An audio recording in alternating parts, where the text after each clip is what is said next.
Let's talk about forgiveness. What's going on, you guys? Tyler here. I'm here alone today, so I'm flying solo.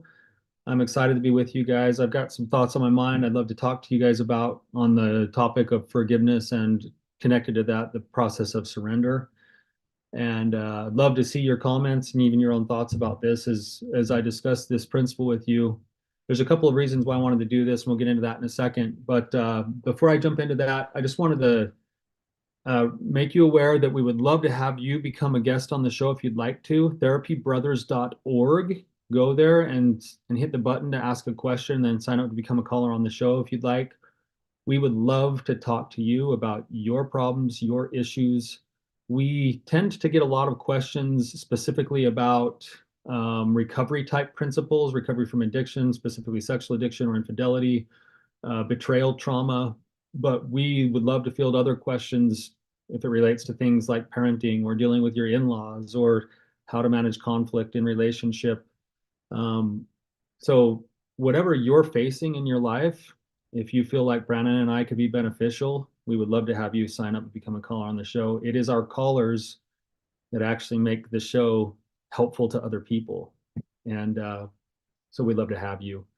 I want to say thank you first and foremost to everybody who listens. We love being able to try to help. Sometimes we get feedback that we might not be helping, and that's great too because it helps us get better. So we love your feedback. The one way that you can do that is through the chat here right on the video if you're watching on YouTube. You can also send us messages through the question feature on the website at therapybrothers.org. And we love your feedback. We love your support too. And we get that a lot. And I just want to express my gratitude to you as listeners for the support that we receive and the feedback that we sometimes get that says, hey, this principle helped a lot, or man, that one episode really made a difference in my life, or man, this is something that I can share. So if you appreciate the content that comes through, being on YouTube, like, subscribe, share with other people, make comments. That's a way for us to help reach other people and hopefully do some good in this world. So um, today I wanted to talk with you a little bit about a few things. I was just kind of reviewing the 12 steps and I had a thought go through my mind. In the 12 steps, there's the steps, 7 and 8 pretty much are the steps of seeking forgiveness, where we've done whatever we've done wrong in our lives to other people. We make a list of those things. We make a list of the people that we've harmed, and then we go about trying to make amends in some way or express, our our sorrow to them and try to let ourselves free of the things that we've done in our lives. The other side to that, and this is one that I don't think gets talked about quite as much, is that in our lives we become collectors as human beings of both resentments and regrets. Step 7 and 8 do a really good job of helping to deal with the regrets. But resentments are also there. And I think we like to be collectors. I heard a quote one time that said that the biggest addiction in the world is being the victim. And if you think about that, you can chew on that for a minute. Maybe you disagree with that. But but it is true that we kind of like to be the victim because it gives us some sense of power and control, and in another way it gives us a sense of justification for whatever the behaviors are that we don't really want to take ownership for ourselves. And we also live in a world where we want it to be just. We want justice. And one way that we can clamor for justice is to continue to hold on to things when there doesn't seem to have been justice. And so it's really hard to actually let go of resentments. We like to collect them.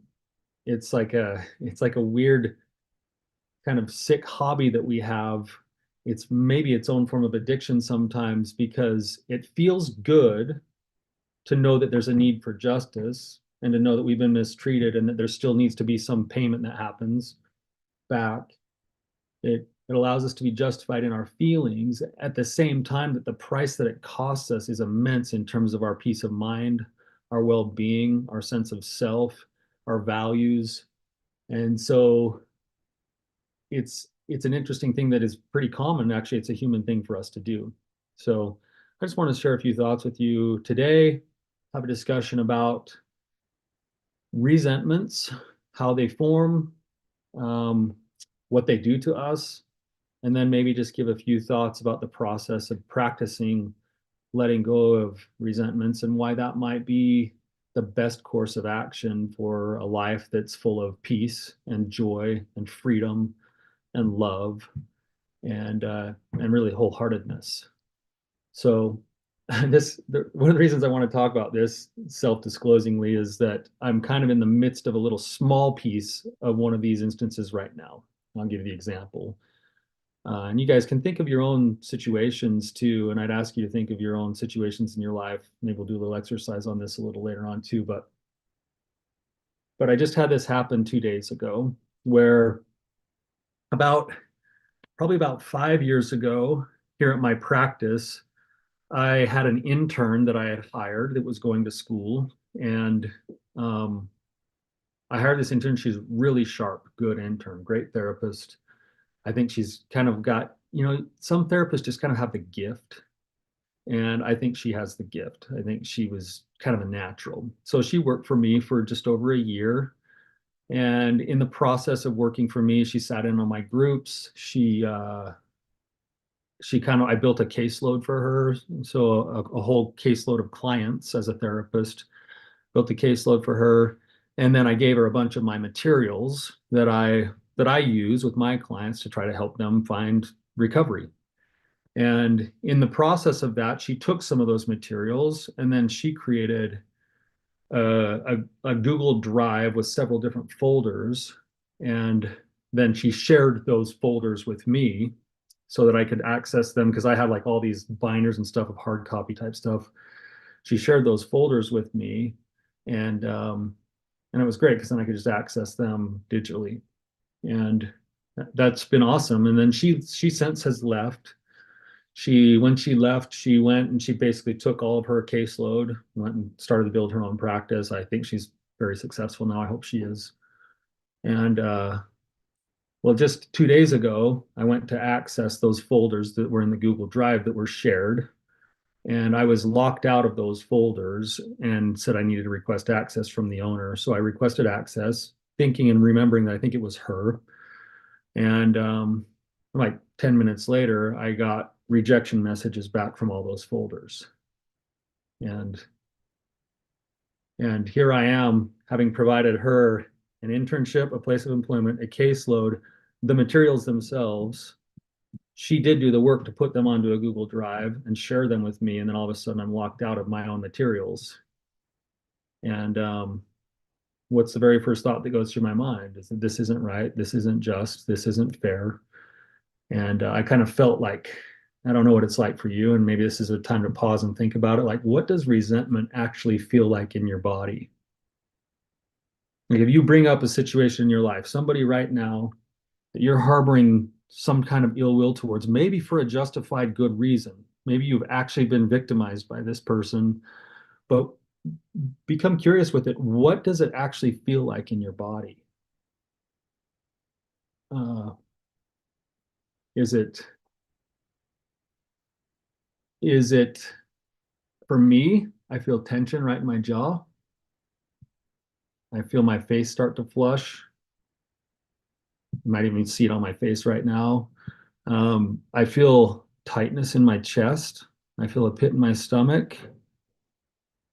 And I feel just kind of an overall sense of like hardness in my muscles. I don't know if that's the same for you or not, but pay attention to that in your body. So that resentment starts to come up, and then that resentment is also going to get paired in some ways with um, a thought process. And what's the thought process that goes through you as you start to think about this situation? I would guess, and I would submit that it's likely that the thought process that is going through you is a narrative or a story that is somehow outlining all of the reasons why it's not fair or right to you. And then inside of that story, there's this anger that boils up inside, maybe a sense of hatred, even. And And it, in some ways, probably makes the heart beat faster. And it probably feels good while at the same time it feels bad. The interesting thing about these resentments is that if we're not careful, something as simple as this example that I'm talking about right now, it can sort of just go back under the surface and layer itself on top of other resentments and then almost be subconscious until the right moment happens where it's no longer subconscious and it comes out sideways. It's going to blow up on one of my daughters 3 weeks from now, or it's going to blow up on one of my clients if I don't do something with the resentment that I'm harboring. So, so that's what we want to talk about today is what causes us to hold resentments, what keeps us from being able to work through them and let them go. Why would we want to let them go? And that's what we're going to get into today. So as you're thinking about these people that you resent, I want to talk a little bit about the fact that letting go of resentments is a very personal process. We often want or feel like we need the other person who has wronged us or harmed us to be involved in the process of actually getting to forgiveness. And admittedly, they can be involved in that process, and sometimes they can actually be very helpful in the process if they approach it from the right kind of place. So, like if I had somebody who I'm frustrated or upset at, and they come to me and they're like, "Hey, I'm sorry. I shouldn't have done that. That's my fault." It might take me a little while, but I'm going to be able to let that go a lot easier because there's somebody who is penitent. And in some way, that penitence feels like it's at least an approach to a willingness to have justice. And there's an acknowledgement of my harm. So that means there's some validation in the fact that I've been harmed. And so there's a lot of power in a really good apology towards letting something go. The problem with that is that if I'm waiting around for the people that have harmed me to be the ones to fix it for me, I'm going to be living a life that's going to be full of a lot of suffering. And the truth is that there will be times when certain people never come around to apologize. There will be people who have harmed me that pass on or die or I never talk to again.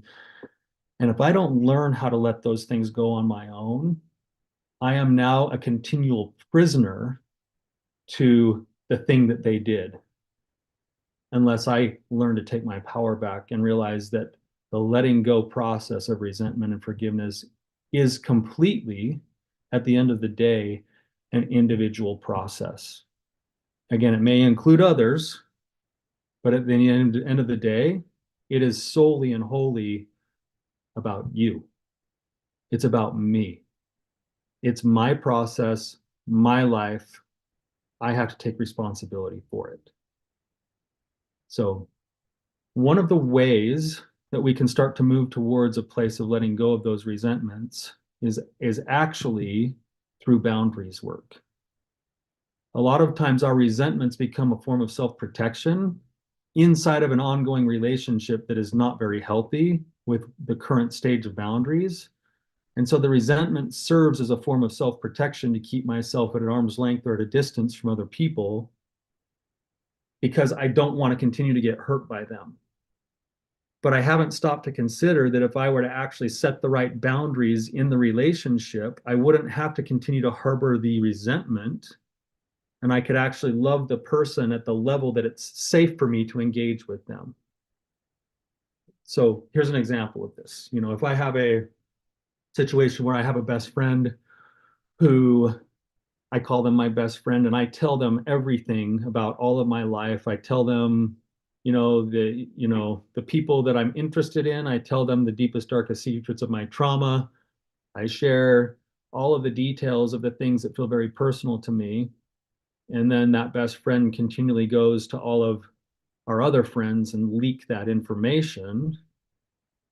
I'm going to probably start to form a resentment about that person. And the more that I continue to share, the more I'm going to continue to be hurt and the more I'm going to continue to resent that quote best friend.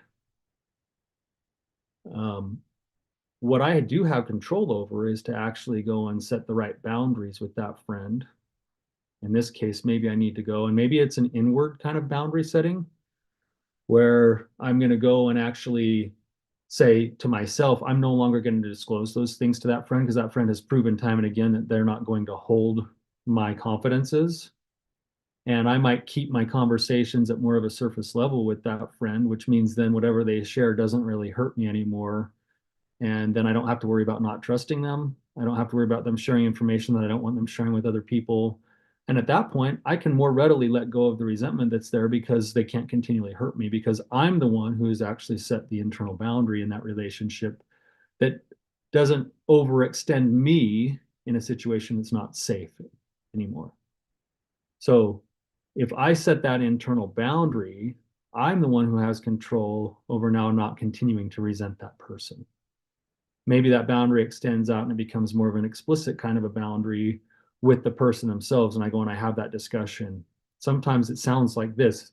Hey, so and so, this is something that we're taught to do in therapy sometimes is if we have a client that is like we're kind of having friction and it's not quite working really well in therapy. According to dialectical behavioral therapy, the therapist is responsible to sit down with the client and say something to the effect of, hey, I realize that there's some friction in therapy, and I also realize that I'm kind of getting burned out working with you. And here's the reasons why I think I'm getting burned out. Here's what I think could help it move forward. What are your thoughts on this?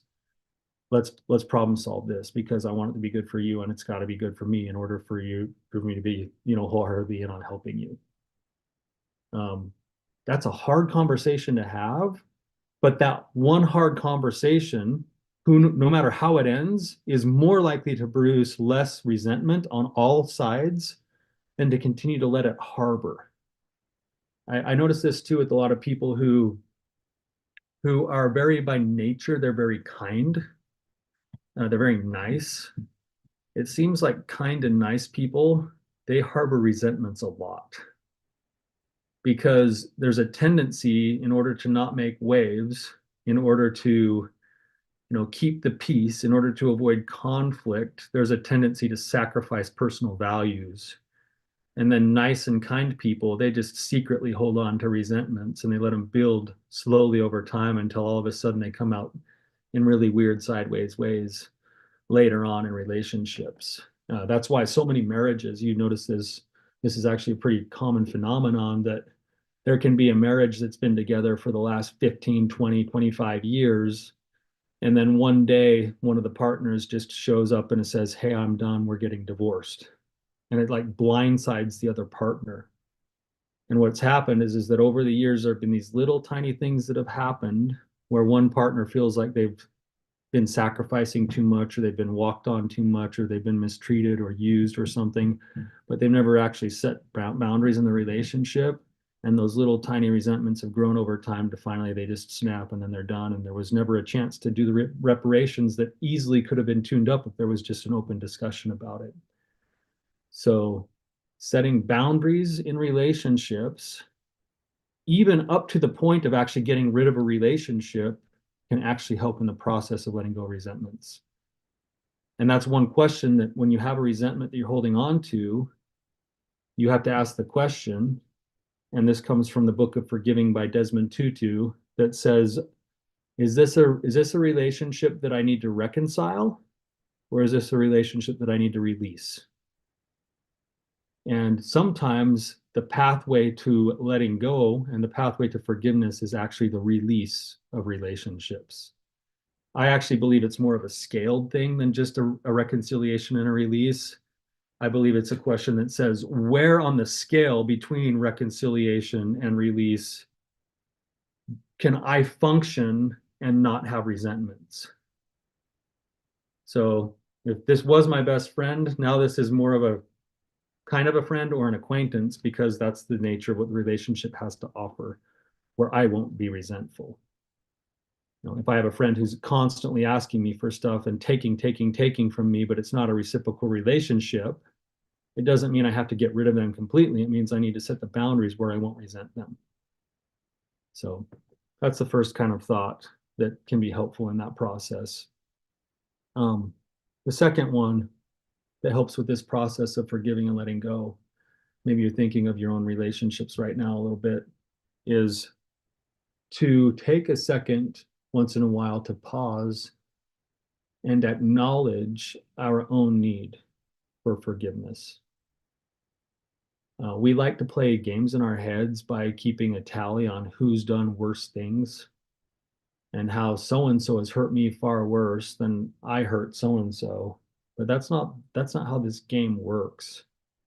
Every one of us is a human being, and by nature of being a human being, we we make mistakes. Sometimes we intentionally hurt people, sometimes we unexpectedly or unintentionally hurt people, but by nature of being human, we make mistakes. And and even though our mistakes might not be as big as whatever somebody else has done to hurt us, that's not the game you play, because the game is about the reclamation of your own heart. And whenever we make a mistake, if we don't acknowledge our need for forgiveness for making those mistakes, our heart stays at war and our quality of life subsequently suffers as a result of that. And so if I'm harboring all these ill feelings, if I'm harboring these feelings towards this past intern that I had that I mentioned, at the end of the day, like that really for me is nothing compared to some of the things that I've done to people in my life that I've harmed. Over the course of my life, I've harmed a lot of people, especially some of the closest people to me as a result of my own process of recovery. And if I desperately need that forgiveness, I want that forgiveness, I need to be willing to also extend it. And so just reminding myself that I'm human and that I have my own needs for forgiveness can sometimes be a way to then move myself closer to softening my heart, to letting go of whatever I'm holding on to that's causing the bitterness inside of me. So, third thing is to take an inventory of the actual price that we're paying to house the resentment. What is the price of the rent we're paying for the resentment? And this is something that we can kind of think about in terms of, for sure, your heart work. Like, what does it do to your heart? What does it do to your openness to the world? What does it do to your ability to see other people? What does it do to your belief systems about yourself, about other people, about relationships? What does it do in terms of the overall quality of your life? You think about this resentment right now. Some of you guys might be thinking of something that happened years ago. Some of you guys might be thinking about something that happened yesterday. What's interesting is that no matter when it happened, it actually is in the past.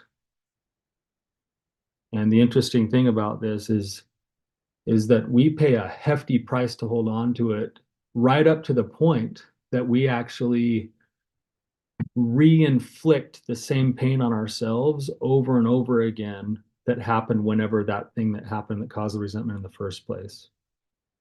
And what's crazy about it is that thing that happened in the first place happened in that one instance.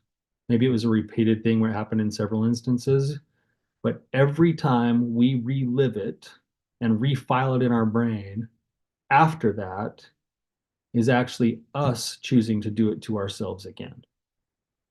We don't think of it that way because it happens automatically. It's human. But what we're really doing is we're the one who's actually causing ourselves the pain and the suffering again by reliving it and refiling it and continuing to hold on to it and grip tight to it. And so what is the actual price? What is the actual effect? Maybe there's actually even physical components that go into this. People who harbor a lot of bitterness and anger and resentment tend to also have problems with physical health. We tend to harbor those things in certain places. And of course, it causes us a lot more anxiety and a lot more stress. And those things, over time, if they're not coped with properly, can also have negative physical health impacts too.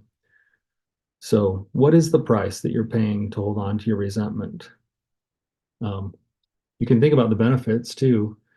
There is some benefit. It kind of feels good to be a little upset and angry sometimes. Our world kind of fuels itself that way. If you listen to any type of, political podcast or show, or if you watch most forms of TV, especially like reality TV, it thrives off of that feeling of conflict. And we all kind of like to get up in arms about something sometimes.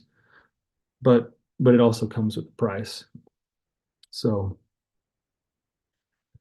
The last thought that I have on this for today is to see the letting go of resentments as more of a continual practice, um, rather than a one-time thing.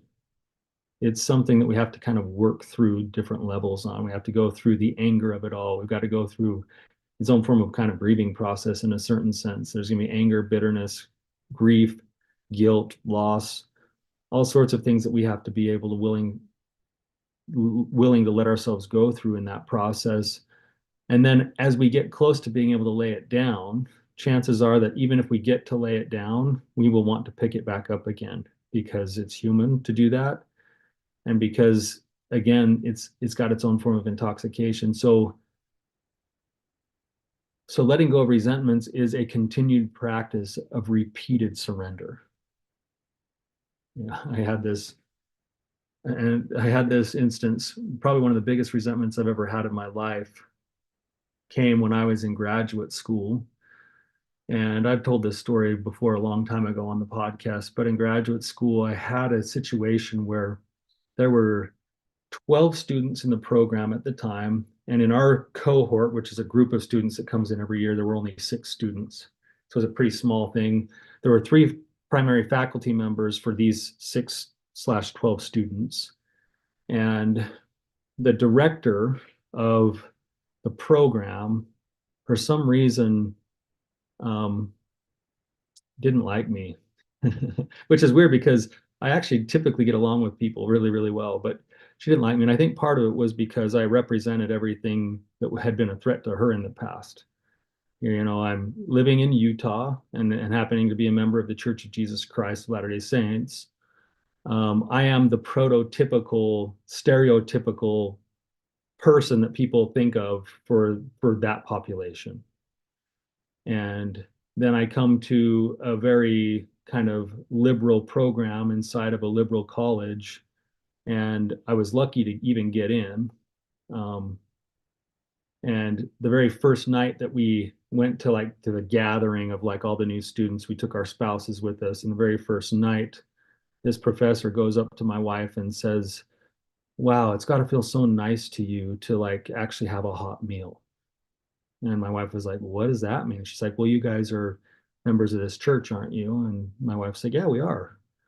And she said, "Oh, well, in your church, the women have to eat after the men. So it must be nice to be at a public party where you get to eat with everybody else," which is like completely false. This is not even not even close to anything that goes on with my religion.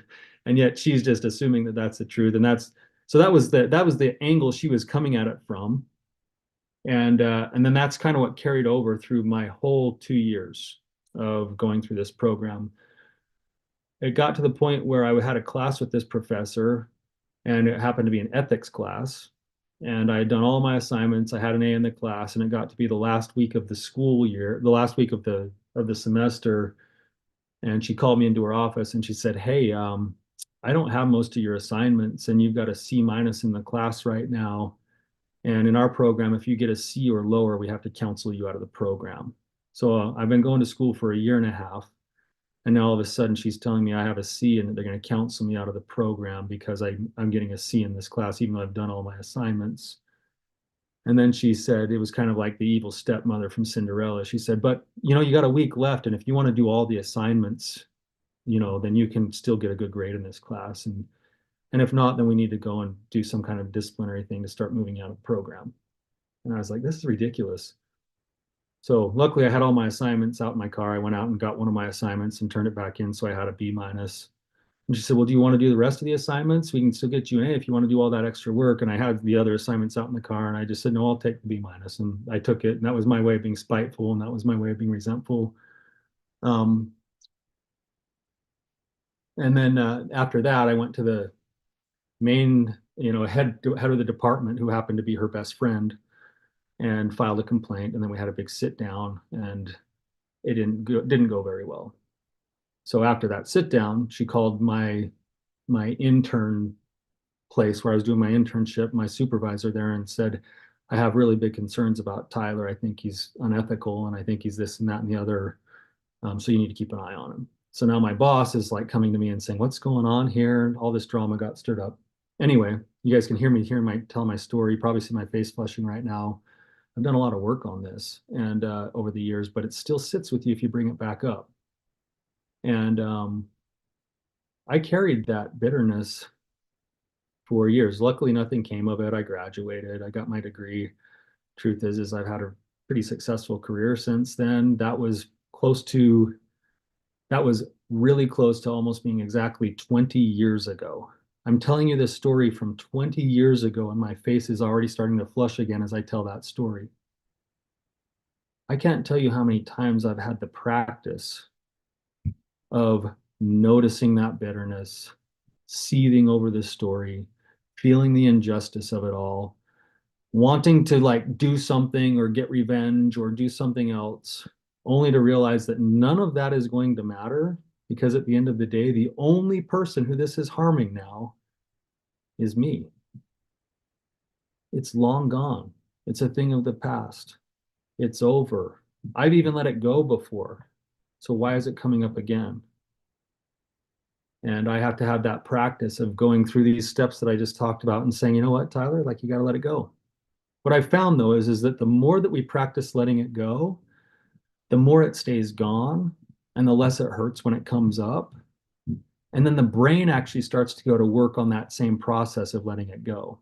And I don't know if anyone else has had this kind of experience, but this just happened a couple of years ago. I was prepping for the Radiant Dawn conference that we do for the women. And I love that conference. It's so awesome. But I was prepping for it. And so it was kind of fresh in my brain. And then one night I went to bed. It was like 3 days before the retreat was going to start, and I had this really kind of crazy dream. And in the dream, I was at the retreat, and I happened to be in like a boat with like my brother and a couple of the women from the retreat. And we were rowing across this big lake to go try to find a lost woman that had gotten lost. And while we were running around, we got to the other side of the lake. We were running around in the wilderness trying to find this lost woman. And I stepped into a clearing and an opening of this like spiritual drum circle that was going on, and I could feel this really beautiful energy. And so I ran over to the drum circle to see what was going on, and the person leading the drum circle was this professor. My brain was trying to figure out how to still let it go, and here's this professor in my dream now leading this drum circle that's just full of like love and peace and common humanity. And I sat there in my dream and I woke up, there were tears in my eyes, and I was feeling so much love for this professor who I had hated for like 18 years, and I think that part of the process was is that I've been so hard at work continually practicing let it go, let it go, let it go, that eventually my brain started saying, yeah, there's got to be a way to find a way to love this person as a person. And you kind of know when forgiveness is full and complete when you can look at the person who's harmed you as a person. And that was a real gift. And I think that the brain is cued to do that if we give it permission to start to go to work on it that way. The problem is our default setting is to hold on to it instead of practice letting go. So, um, so it's just some food for thought. I wanted to share one final thing with you. This is a story. It's a very, very common story. I share it in my groups all the time, but it's so poignant and powerful. And I would actually recommend to anyone listening to this, if you have not ever listened to or read The Hiding Place by Corey Ten Boom, that book is so beautifully powerful. I had such a deep, sort of emotional, spiritual experience listening to this book. It's a story about Corey Ten Boom and her sister. I won't give away the whole story, but basically they end up trying to help people get out of German control. And after a while, they get caught and they get sent to a German concentration camp. And it tells her and her sister's story of that concentration camp. So I want to share a part of that story as it relates to this concept of resentment, surrender, and forgiveness. And hopefully this will be helpful and thought-provoking for you. It says, it was in the church in Munich that I saw him, a balding, heavy-set man in a gray overcoat, a brown felt hat clutched in his hands. People were filing out of the basement room where I had just spoken, moving along the rows of wooden chairs to the door at the rear. It was 1947, and I had come from Holland to defeated Germany with the message that God forgives. It was the truth they most needed to hear in that bitter, bombed out land. I gave them my favorite mental picture. Maybe because the sea is never far from a Hollander's mind, I like to think that's where forgiven sins are thrown. When we confess our sins, I said, God casts them into the deepest ocean, gone forever. Their solemn faces stared back at me, not quite daring to believe. There were never questions after a talk in Germany in 1947. People stood up in silence, and in silence collected their wraps, and in silence left the room. And that's when I saw him, working his way forward against others. One moment I saw the overcoat and the brown hat, the next a blue uniform and a visored cap with its skull and crossbones. It came back with a rush. The huge room with its harsh overhead lights, the pathetic pile of dresses and shoes in the center of the floor, the shame of walking naked past this man. I could see my sister's frail form ahead of me, ribs sharp beneath the parchment skin. Betsy, how thin you were. Betsy and I had been arrested for concealing Jews in our home during the Nazi occupation of Holland. This man had been a guard at Ravensbrück concentration camp where we were sent. Now he was in front of me and a hand thrust out. A fine message, Fräulein. How good it is to know that, as you say, all our sins are at the bottom of the sea. And I, who had spoken so glibly of forgiveness, fumbled in my pocketbook rather than take that hand. He would not remember me, of course. How could he remember one prisoner among those thousands of women? But I remembered him, and the leather crop swinging from his belt. It was the first time since my release that I'd been face to face with one of my captors, and my blood seemed to freeze. You mentioned Ravensbrück in your talk, he was saying. I was a guard in there. No, he did not remember me. But since that time, he went on, I have become a Christian. I know that God has forgiven me for the cruel things that I did, but I would like to hear it from your lips as well. Fräulein, will you forgive me? And I stood there, I whose sins had every day been forgiven and could not. Betsy had died in that place. Could he erase her slow, terrible death simply for asking? It could not have been many seconds as he stood there, hand held out, but to me it seemed hours as I wrestled with the most difficult thing I ever had to do. For I had to do it, and I knew that. The message that God forgives has a prior condition that we forgive those who have injured us. If you do not forgive men their trespasses, Jesus says, neither will your Father in heaven forgive your trespasses. I knew it was not only a commandment of God, but as a daily experience. Since the end of the war, I had come home in Holland for victims. I had had a home in Holland for victims of Nazi brutality. Those who were able to forgive their former enemies were able to also return to the outside world and rebuild their lives, no matter what the physical scars. Those who nursed their bitterness remained invalids. It was as simple and as horrible as that. And still I stood there with coldness clutching my heart. But forgiveness is not an emotion, and I knew that too. Forgiveness is an act of the will, and the will can function regardless of the temperature of the heart. Jesus, help me, I prayed silently. I can lift my hand. I can do that much. You supply the feeling. And so woodenly and mechanically, I thrust my hand into one stretched out to me. And as I did, an incredible thing took place. The current started in my shoulder. It raced down my arm, sprang into our joined hands. And then this healing warmth seemed to flood through my whole being, bringing tears to my eyes. I forgive you, brother, I cried with all of my heart. For a long moment, we grasped each other's hands, the former guard and the former prisoner.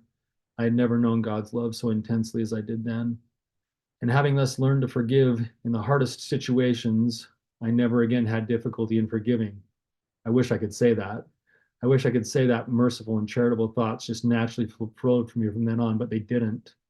If there's one thing I've learned at years of 80 years of age, is that I can't store up good feelings and behavior, but only draw them fresh from God every day. Maybe I'm glad it's that way. For every time I go to him, he teaches me something else. I recall the time some 15 years ago when some Christian friends whom I loved and trusted did something to hurt me. You would have thought that having forgiven a Nazi guard, this would have been child's play, but it wasn't.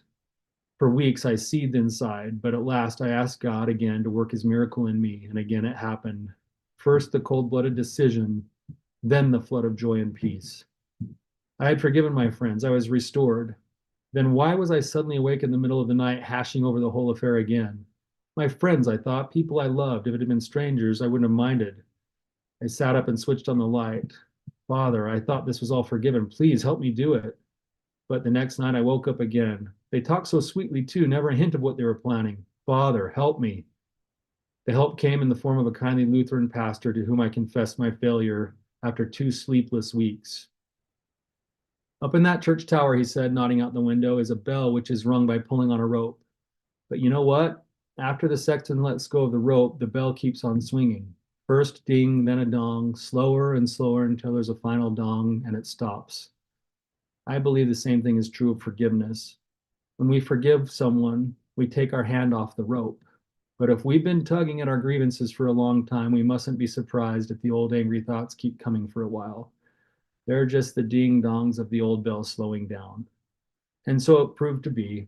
There were a few more midnight reverberations, a couple of dings when the subject came up in my conversation, but the force, which was my willingness in the matter, had gone out of them. They came less and less, and at last stopped altogether. And so I discovered another secret of forgiveness, that we can trust God not only above our emotions, but also above our thoughts. And still, he had more to teach me, even in this episode, because many years later, an American with whom I had shared the ding dong principle came to visit me in Holland and met the people that were involved. Hey, aren't those the friends who let you down? He asked as they left the apartment. Yes, I said smugly. You can see it's all forgiven. By you, yes, he said, but what about them? Have they accepted your forgiveness? They say there's nothing to forgive. They deny it ever happened, but I can prove it. I went eagerly to my desk. I have it here in black and white. I saved all their letters, and I can show you where. Corey, my friend, slipped his arm through mine and gently closed the drawer. Aren't you the one whose sins are at the bottom of the sea? And are the sins of your friends still etched in black and white? For an anguishing moment, I could not find my voice. Lord Jesus, I whispered, who takes all my sins, forgive me for preserving all these years the evidence against others. Give me the grace to burn all of the blacks and whites as a sweet smelling sacrifice to your glory. I did not go to sleep that night until I had gone through my desk and pulled out those letters, curling now with age. I fed them all into my little coal burning grate. As the flames leaped and glowed, so did my heart. Forgive us our trespasses, Jesus taught, as we forgive those who trespass against us. In the ashes of those letters, I was seeing yet another facet of his mercy. What more he would teach me about forgiveness in the days ahead, I didn't know, but tonight's was good enough. When we bring our sins to Jesus, he not only forgives them, he makes them as if they had never been. And so my challenge to you today is to consider those things that you're carrying, whether they're small, whether they happened recently, whether they've been in the past, whether you've been carrying them for years and years and years. We do not have to remain prisoners. We have the power to continually forgive. And that power to continually forgive the person that it serves most is ourselves. It's the ability to practice and exercise freedom and power. And the fruits of that become joy and peace. And so my challenge to you today is, if you're thinking about your own relationships, your own resentments, whether it's the final ding and dong of a bell that stops swinging, that you stop pulling on, or it's right at the beginning of you still pulling, is that there's a way to practice. You can let go of the rope. And my prayer is that every single one of us will continue to do that for the sake of ourselves and our own freedom. Hopefully this is meaningful to you. And I love that comment. Thanks me. I appreciate that thought. The Jahir on the chat just said, "Who needs your co-host? You're better without him." I don't know about that, but I appreciate the comment and the sentiments. But I do want to say thank you to you for being here. Thank you to everybody who's listening to this. Hopefully this is helpful. If this is meaningful, maybe you're listening right now and you're like, so and so really needs to hear this because you're mad at them. Maybe you send that to them too, and then you can fight about who needs to let go of things first. But love you being here. And until next time, keep on keeping on.